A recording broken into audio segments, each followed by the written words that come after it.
Jésus était dans le temple et il enseignait au peuple. Et il était au milieu, parmi ces gens qui étaient là, il y avait aussi quelques juifs, quelques pharisiens, de gens qui faisaient de la loi de Moïse leur richesse, leur trésor. Et pendant que Jésus était en train d'enseigner, et ils étaient tout le temps dans la loi et ils posaient des questions à Jésus par rapport à cette loi. C'était des gens qui étaient attachés à la loi. Or, ils ignoraient que la loi a été donnée parce que l'homme avait péché. La loi de Moïse a eu son essor, a eu sa raison d'être parce que l'homme a été séparé de Dieu, l'homme a été privé de la gloire de Dieu et cette loi a été donnée pour que l'homme puisse commencer à revenir vers Dieu. Et tant même que cette loi-là était devant les fils des hommes, cette loi-là était difficile à être appliquée, à être mise en œuvre parce que c'était quelque chose qui s'attachait à la chair mais n'avait rien d'esprit. Parce qu'à l'époque, c'était Moïse qui recevait cette parole et qui recevait la puissance et le sens de cette parole. Et c'est lui qui en était l'interprète et qui le présentait au peuple d'Israël. Mais le peuple d'Israël avait toujours des difficultés à pouvoir comprendre cette parole et de pouvoir l'interpréter et de pouvoir le mettre en œuvre parce qu'il n'avait pas l'esprit que Moïse avait pour pouvoir comprendre et appliquer cette parole.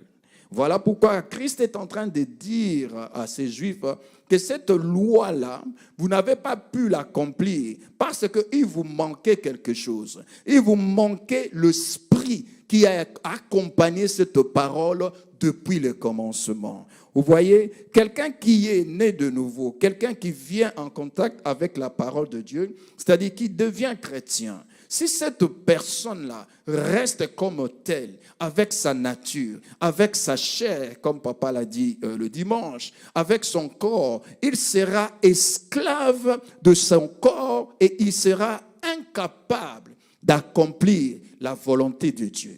Du fait que tu seras incapable d'accomplir la volonté de Dieu, de même aussi, la volonté de Dieu ne pourra jamais s'accomplir dans ta vie. Alors, si la volonté de Dieu ne s'accomplit pas dans ta vie, c'est qu'on appelle la liberté, c'est qu'on appelle l'affranchissement, c'est qu'on appelle le repos, tu ne pourras jamais jouir de cela parce que ce repos-là est attaché à la parole qui est vivifiée par l'Esprit de Dieu. Cette paix-là est attachée à la parole de Dieu qui est vivifiée par l'Esprit de Dieu.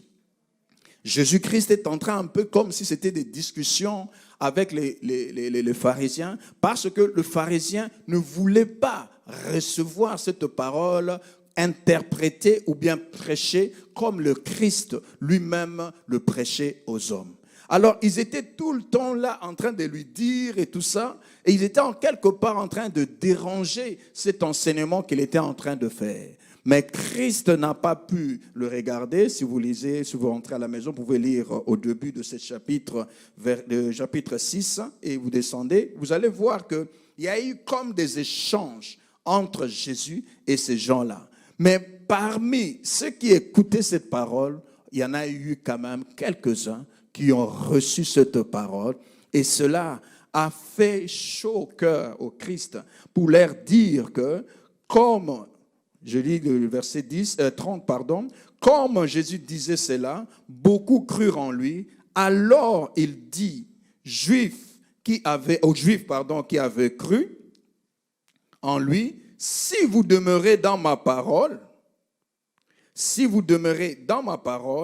vous êtes vraiment mes disciples, vous connaîtrez la vérité et la vérité vous affranchira. Il le disait carrément en opposition de ce que les pharisiens étaient en train de faire. Ce sont des choses que nous vivons aussi dans l'Église. Lorsque nous venons dans l'Église, il y a certaines qui viennent avec leur connaissance naturelle, qui viennent avec leurs acquis naturels, avec leur intelligence qui est naturelle, et ils refusent quelque part de recevoir comme des enfants la parole simple de Dieu. Et les choses, les trésors qui sont cachés dans cette parole-là, ils ne pourront pas la voir parce qu'ils refusent de mettre de côté leurs acquis ou leurs connaissances ou leur intelligence pour recevoir avec humilité ce que le Christ donne. Mais ceux qui croient comme des petits-enfants, ceux-là, ils vivent des choses que les autres ne vivent